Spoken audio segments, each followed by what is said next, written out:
Me.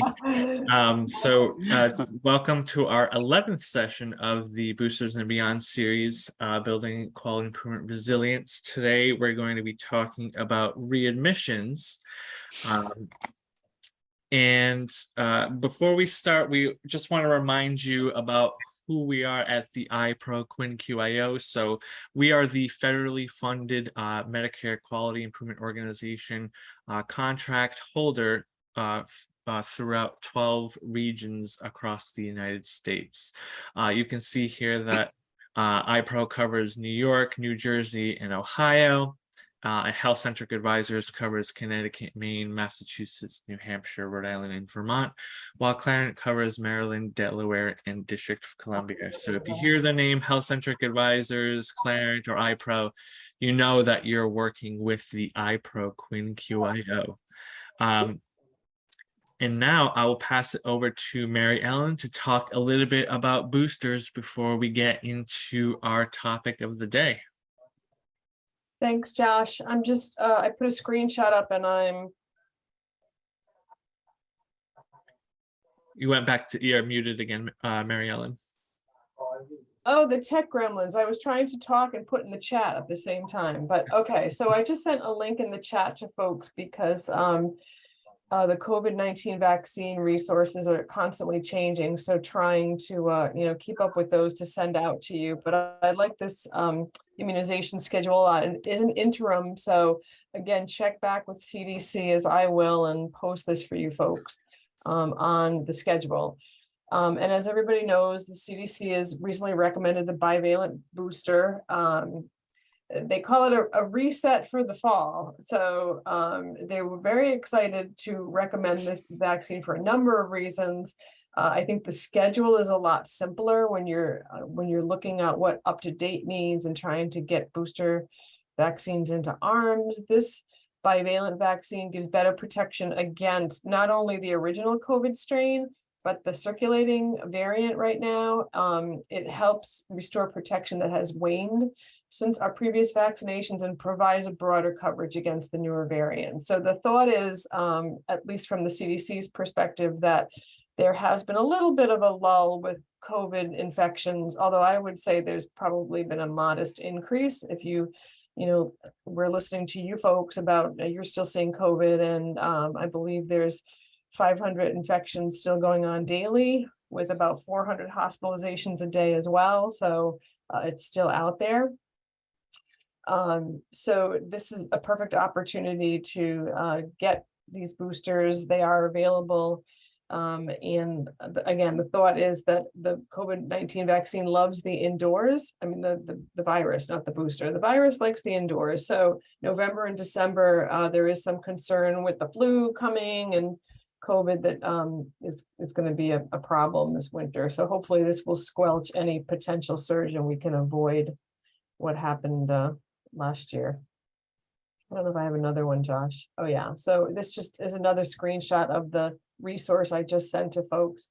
And again, I like the visuals and how it breaks it down for folks. Some of it's a little bit more than you may need, but it gives you the dosage, it gives you the intervals between the primary vaccine series and the booster. So it's just a nice visual. It has some links on it at the bottom of the resource as well, if you're looking for more information.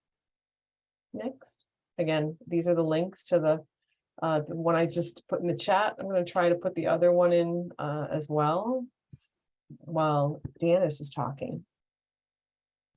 All right, back to you, Janice. Thank you both. So today we're going to talk about readmissions. And we're going to review the quality measures related to readmissions and emergency department visits. We will talk about getting together a plan to educate and implement a process to reduce those hospitalizations and ED visits. And we'll talk about maybe your process and where it could potentially be going wrong. Next slide, please. So first, I know that right now with so many competing priorities, why are we talking about readmissions and ED visits? Well, as everybody on the call probably is well aware, hospitalizations can result in even more complications for our older adults and residents. like skin tears and falls because of the unfamiliar environment, unnecessary meds, fear and anxiety because they're in an unfamiliar environment, unfamiliar caregivers. Readmissions are time intensive. The transfer out process, the MDSs, the transfer back, and then the customer satisfaction when they have to go out rather than having all their care provided in-house. Additionally, there are financial impacts that everybody's well aware of. Next slide, please. There's also quality measures. For the short stay measures, as you guys who've been following this series are aware, short stay is related to residents who've been in the facility for 0 to 100 days. And there are 2 measures related to rehospitalizations and emergency department visits. And long stay measures are related to any residents that have been in the facility over 100 days. And that starts at day 101. And there are 2 quality measures related to this topic for them. Next slide, please. I'm going to let Josh talk about VBP and QRP. Sure. So if you aren't already familiar, VBP stands for value-based purchasing, and QRP is the quality reporting program. So if you don't know, the skilled nursing facilities, each one of your buildings are currently measured on your all-cause 30-day readmission measure.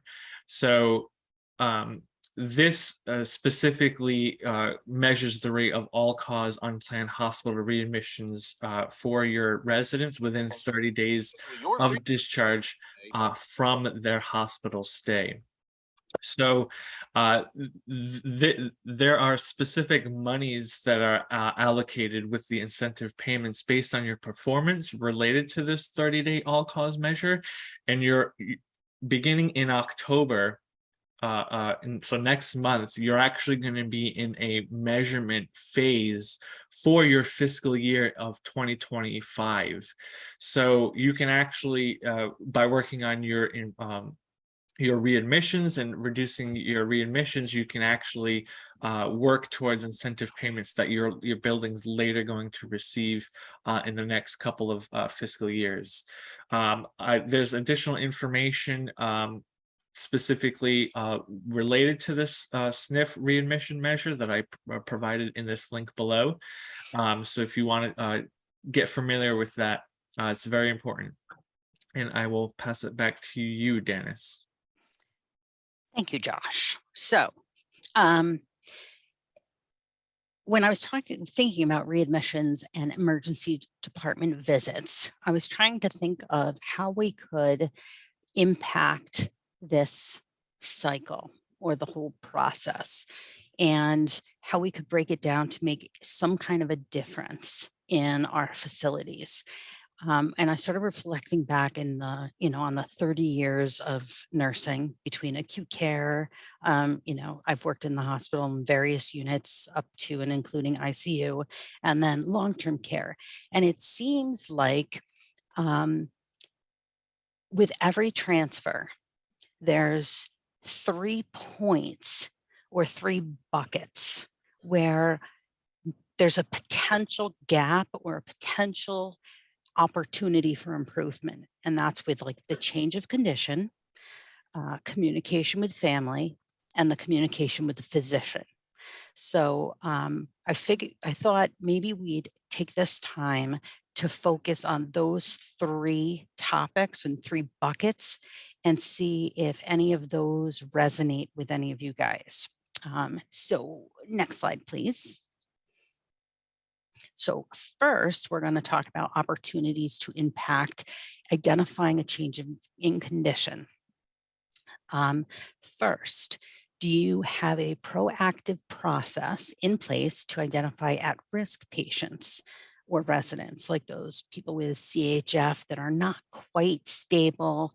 You're still making some changes and monitoring their weight, maybe changing diuretics or some other, people that you're making frequent Coumadin changes with. Are you monitoring those people differently than some of your other folks, so that you have a closer eye on them, and can potentially catch a change before something happens. Is your staff engaged in reporting observations of changes? And this is like all staff, including dining. You know, if suddenly somebody seems like they're coughing in the dining room on fluids, are they reporting that? And you're getting therapy involved in catching somebody who needs a change in their fluids before an aspiration pneumonia happens, or something else. Our families and care partners educated and encouraged to report observations of subtle changes. And it could be just, yeah, my family member's not quite acting right. And that could be the first flag, 2 shifts before we notice it. Changes, are they communicated and discussed with the interdisciplinary team? So when someone does bring something to our attention, are we bringing it to the team and brainstorming as to, okay, maybe activities is gonna, change something or watch them closer. Maybe dietary is gonna do something differently. Maybe social work is going to reach out to the family and see if maybe, something has changed.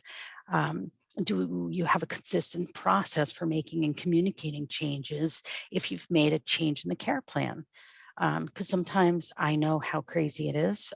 We make a change to the care plan. It may not get through all the levels and to all the staff. Are there clear processes on evenings and weekends, or when there's no RN on duty? Is there good shift to shift communication of those subtle and acute changes? Again, we don't have great staffing right now. So if somebody is identifying that slight change, let's use the dining room example, is that getting passed on? And then with med pass at 9 o'clock at night, is that nurse giving thickened liquids until they can have a swallowing eval, or is everybody still giving thin liquids until something's confirmed?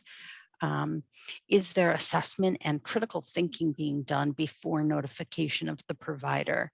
Are we calling the provider and saying, so-and-so doesn't act right, or so-and-so's temperature is 97, but their baseline temperature is 96. Does our staff know what's going on? We had to kind of fast track a lot of our staff to get them on the units and take care of people. Are they comfortable and fully confident in their skill set and capabilities, or do we need to go back and just do a check on our patient population and our staff, and look at this area and see if this is potentially an area where we could improve, and it could be one area to reduce those readmissions or ED visits. Next slide, please, Josh. So Dennis, I just Yeah. want to bring up a good point. I think you've spoken with directors of nursing at other buildings too, who implemented this great training program for the orientation of new nurses, because I feel like a lot of times we're so task driven that we throw a lot of critical thinking out the window, and that can actually be a detriment, especially to not only the care of the resident, but even the quality measure itself. So I just wanted to just reinforce the importance of that. Yeah, there's communication checklists out there. You can look online for, communication checklists. And there's some that are disease specific and some that aren't. Interact has some great tools. AHRQ has some great tools that could guide staff through the information gathering. So our second bucket or area is our communication with family. Are your families aware of what the facility is capable of providing. Most facilities have what's called a facility capability list. But with the pandemic, have you dusted off your facility capability list? Is it up to date and current? Do your referring hospitals know what your capabilities are so that you're getting appropriate admissions? That's one step. Do your families know whether you can give crisis or IV fluids? Do your staff know? Are they comfortable? So that if someone is starting to look a little dry, rather than sending them out, a conversation can be had and you could start something right in house rather than delay and then they have to transfer out. Are they discussed with the family at non-emergent times? Are they discussed not just on an admission or in an emergency, but at times when the family can absorb and understand, and with the health literacy or language barriers that are appropriate to the family members so that they can understand what we're saying. Many times when we say DNR, families think that means hospice. So are we fully explaining like DNR doesn't mean do not treat? We've taken care of people that are DNR in ICU. DNR is just, we're not sticking a tube in their throat or pushing on their chest. Everything else happens. Like I said, are the staff aware and comfortable with what you are able to provide, or are staff not comfortable? So they're kind of encouraging transfer rather than mentioning that they're not comfortable. Are the goals of care being discussed? Like the resident says, yeah, I don't want IV fluid, I don't want antibiotics, and I just want to stay in the building.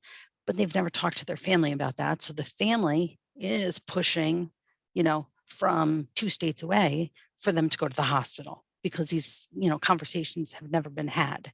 And then there's communication between the staff, the family, the resident, and physicians. Is that communication timely, clear, and consistent? Do they feel like they have a positive relationship with the facility, or do they only hear from us when, when there's an event happening? There's a couple resources. There's the decision guide, which is mentioned here.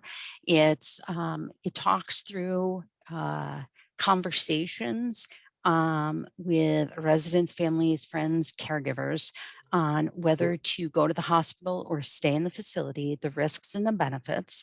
And it can, by bringing that out, it can kind of prompt conversation without you or a staff member needing to figure out how to initiate that conversation.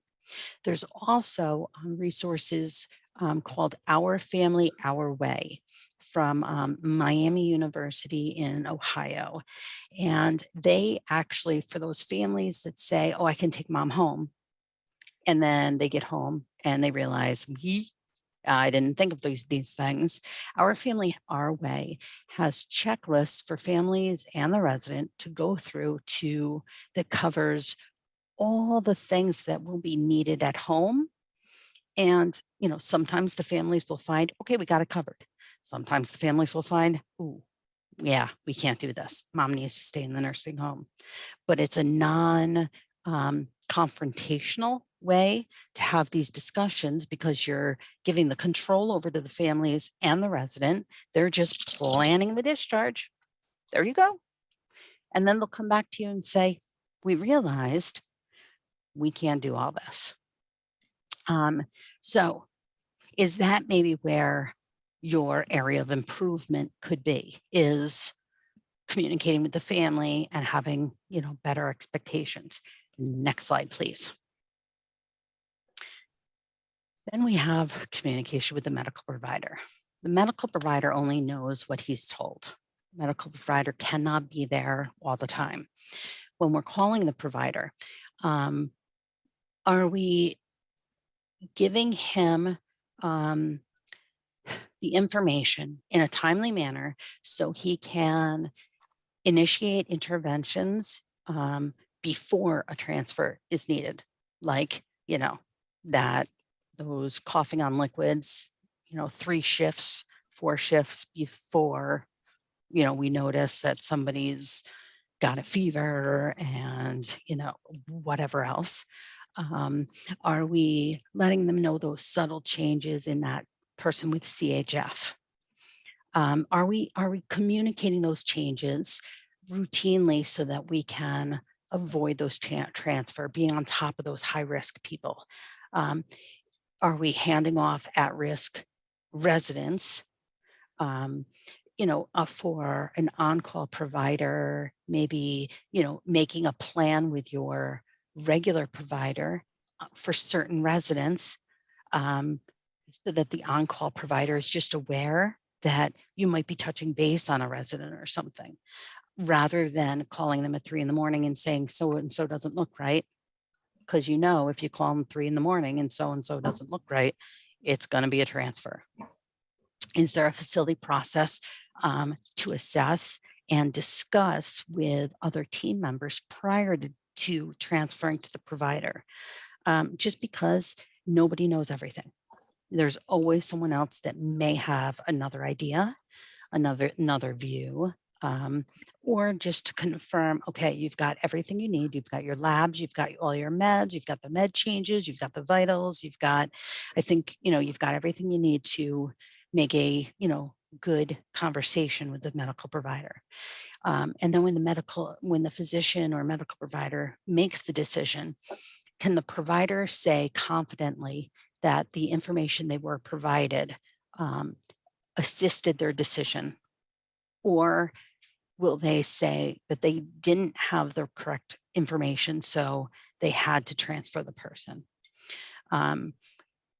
Is the primary on-call or specialty providers aware, again, of the facility capabilities, or are they transferring people because they don't know that you do wound vacs or crisis or IVs or, you know, whatever else? And again, are the staff confident in their assessment and care available to be provided when discussing the change of condition with provider? Because we all know if you're not confident or at least secure in what you're giving them, they're relying on you and they're going to transfer someone rather than, you know, to be safe rather than sorry. Next slide, please. So what are you going to do next? Look at your facility readmissions and ED visits. I know that sounds easy, but were they long or short term? Or did they tend to trend with long or short term? What point in these like 3 buckets or processes may have been or an area of improvement? Do any of these resonate with you where you can say, you know, this may be, we're not even talking about diagnoses yet. We're not even talking about units or nurses, or we're just talking which part of the process do you feel may be the point that you can focus on? And then let's talk about incorporating education through the stay. So with chronic disease management, nursing departments are overtaxed, running low. Chronic disease management, if you have somebody with CHF who is admitted, get out their discharge instructions on admission and use therapy to start doing their discharge instructions. Physical therapy can ambulate them to the scale, help them look down, help them read the scale, help them write the number down, walk back to their room. Speech and swallowing is not just for speech and swallowing. They can help with cognition, to understand the discharge instructions, understand why they're writing down their weight, when to call the physician. Occupational therapy can work with rest breaks and ADLs with rest breaks. Use therapy with chronic diseases so that they have not just goals but functional goals. If we start using the discharge instructions on admission with therapy, then by the time the people are discharged, those discharge instructions are going to be normal. And it's not going to be giving them the discharge instructions. Now they have to figure out how to implement them. No, that's just going to be common. Now they know how to implement them. That's going to be part of their life already. Do your capability list, get it out to partner hospitals, physicians, residents, care partners, and just start sharing that information so that people are aware of all the services your facility can provide. Advanced care planning. What is everybody's goal of care? And start discussing like the decision guide or Our Family Our Way. And, you know, just start having those discussions.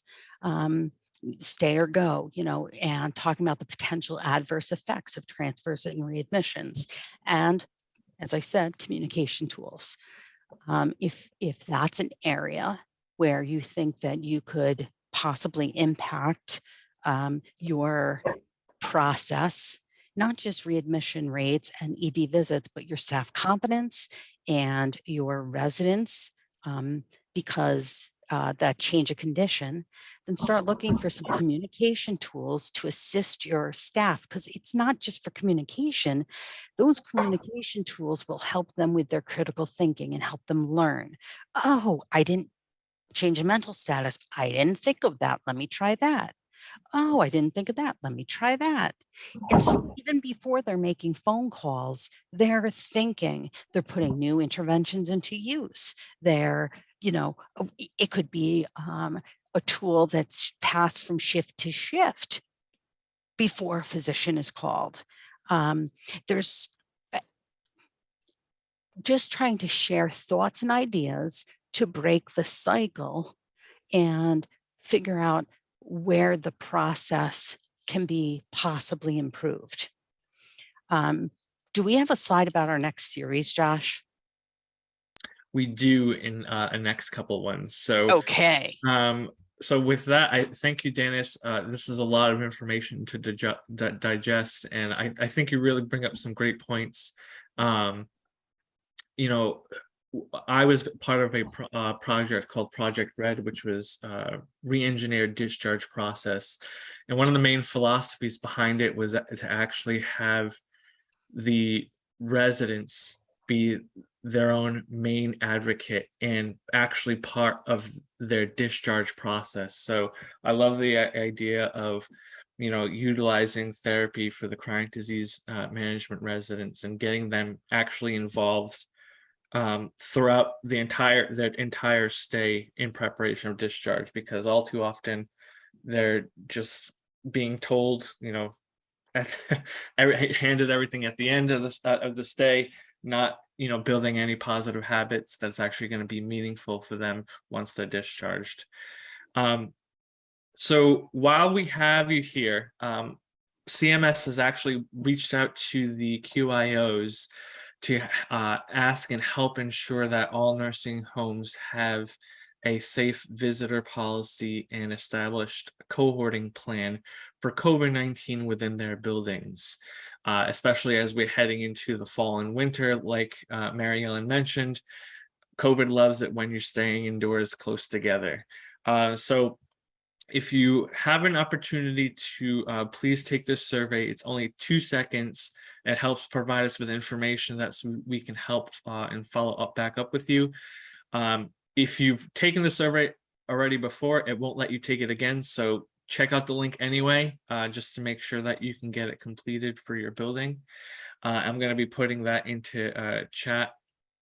And then we also have an additional survey related to emergency preparedness and with a lot of elements related to the requirements of participation. So I'll get that into chat as well. I would appreciate every one of you to take the time to complete both of these surveys. We actually also have a new series coming up called the Vax Chat. Mary Ellen, do you want to come off mute just to talk a little bit about it? Sure. So we're kicking off a new series called Vax Chat. It's really a continuation of the discussion we've seen not only in Booster Blitz, but for those who join IP3. And it's really just a quick 15-minute conversation to talk about all things vaccine. It's going to be 15 minutes in the morning on a Thursday morning, starting this Thursday at 7:45. I've included the link on this slide, and we'll try and put this in chat as well.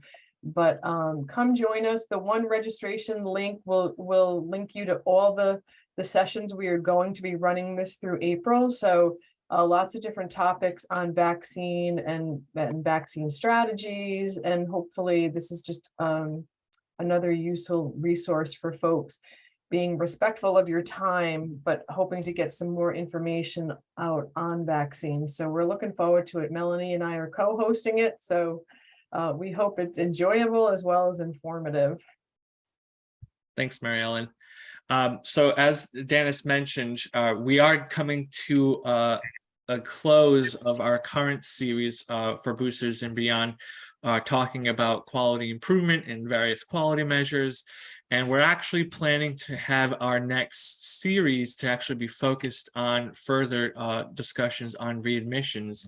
But in this series, we're actually going to be talking about specific diagnoses and strategies and tips that you can utilize and implement within your facilities. So our series, next series for the Tuesday sessions is going to begin on October 18th. We still have 2 more weeks of our current series, so make sure to keep coming for the next couple of weeks, because we're not done with our current one.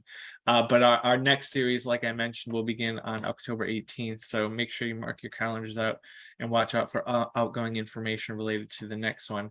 We're going to have a lot of different topics like C. diff, sepsis, which is one of the leading causes of readmissions, UTIs, dementia care, falls, wound care, CHF. So should be a lot of great topics for you guys to participate in.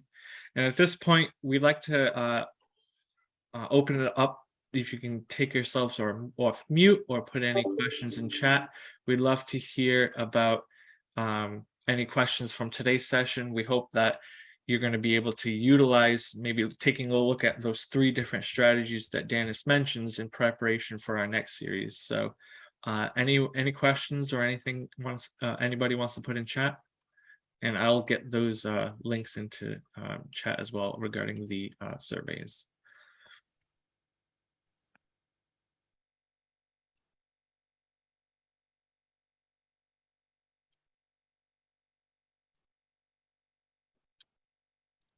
So Kathleen puts, can we get a copy of this info? So the slides have to go through a 508 compliance, which means that it needs to be accessible for people with disabilities, anything that CMS pushes out. So we have to make sure that gets approved before we publish any of the slides officially. And once that's done, it'll be posted on our series webpage. So I just put the link to the first survey in chat. It's the take 2 seconds for the COVID-19 questions. Literally, it's only 2 questions. Do you have a cohorting policy and a safe visitor policy? So definitely would appreciate if you can fill that out.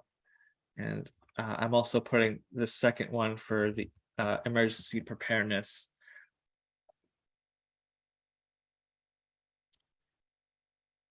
So what did you think of today's session? Did you find it helpful? We definitely appreciate feedback from the session so that we can implement that feedback into the development of our future sessions. Did you enjoy today's session? Did you find it helpful? Are you going to take anything back from this session and implement anything within your facility? Share with us. Thanks, Josephine. I appreciate it.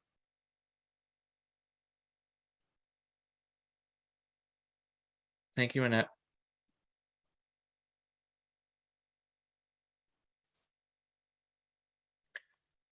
All right. Well, that'll be it for today's session. So I appreciate everyone coming in today. If you know somebody who would benefit from the discussion that went on today, we do have a live recording of the session that's going to be played tomorrow at 3:30. So make sure to spread the word and encourage them to come to our recorded session if they missed out on today. And then we also, as always, have our IP3 session on Thursday at 11, going to be, it's the open office hours for the infection prevention and infection control content. Really good discussion. We get usually around 50-60 people weekly now from across our region of infection preventionists to share what's going on in their building and share best practices. So if you haven't been coming to that session on Thursdays as well, would really recommend you come for that.